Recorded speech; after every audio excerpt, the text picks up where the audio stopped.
Ed, why don't you take a little time off? Go fishing or camping. You need to relax. I don't want to see my top reporter burn himself out." But Harry's relaxing time off was due to be short-lived. Something was about to happen in far-off Colorado that would change Harry forever, an event that would affect many lives and would reach to the highest levels of governments. Ed Schwartz leaned against a rock outcropping in the Medicine Bow mountain range west of Fort Collins. Although he was at an elevation of 8,500 feet, the air was still and the sun was hot on this late spring day. Ed reached for his miner's hand-pick and chipped away at what appeared to be a promising fissure. Ed had been chasing that one big strike most of his life. Now in his early 60s, he was still looking. He was not a big man, stood about 5'8", and weighed about 140 pounds, but he was wiry and strong. He changed his tattered clothes about once a month, if he had time, and shaved even less often. Although Ed was well known among the mining people, he was considered an eccentric old prospector, a loner with few friends, a drunk, and a has-been. He had prospected in most of the western states. Once in a while he'd hit something, have his sample ore assayed, stake out a claim, and look for someone to grubstake him. In his younger days, he'd had several businessmen willing to finance him, but as soon as he got a little money, he spent it in the taverns on cheap booze in the red light districts. Money had little interest to Ed.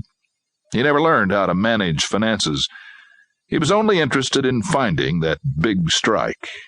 But every time he came close, he lost his rights over a bottle of whiskey. No one knew where Ed came from. He just seemed to drift from town to town. Lately, he claimed Placerville, Idaho as his home, but now found himself in the Medicine Bow following another of his hunches. He collected several rock samples from the fissure and sat down at the base of the outcrop. He reached for his gold pan, mortar and pestle, and began grinding the rock into fine particles, shaking the pan gently. When something looked interesting, he took his eyepiece and studied the sample, and then threw it away. Where'd I put that damn blacklight?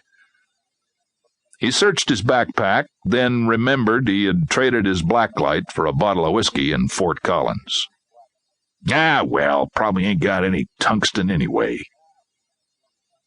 After his study of the sample, he threw the contents of the pan away, grabbed his pick, and began to chip away for another sample.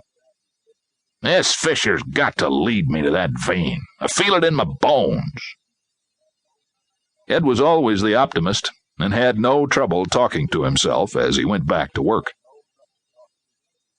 A large shadow fell over Ed's shoulder, too large for a bird and too stationary for a plane. What the hell's going on? He turned to look skyward.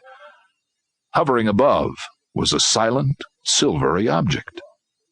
It made no noise, and appeared to be wavering like it was trying to catch its balance. Suddenly it dipped too far and moved downward at an angle, hitting the side of the mountain not far from Ed's position. It slid down the mountainside, metal scraping against rock, coming to rest against some trees on a level bench. Now what the hell is that thing? Ed put down his pick and rushed over to see what it was. He moved cautiously forward, studying the strange machine. There must be somebody in there. Maybe they're hurt. When he approached the object, he couldn't find an opening. He noted it was about 30 feet in diameter and looked like 2 hamburger buns put together with a narrow row of windows between. He reached a high point where he could look through a window. There were some lights flashing from a console and what appeared to be 3 forms, 2 on the floor and 1 strapped in a chair by the controls. Well, maybe they're still alive. How the hell do I get in there? Ed picked up a rock and tried breaking a window.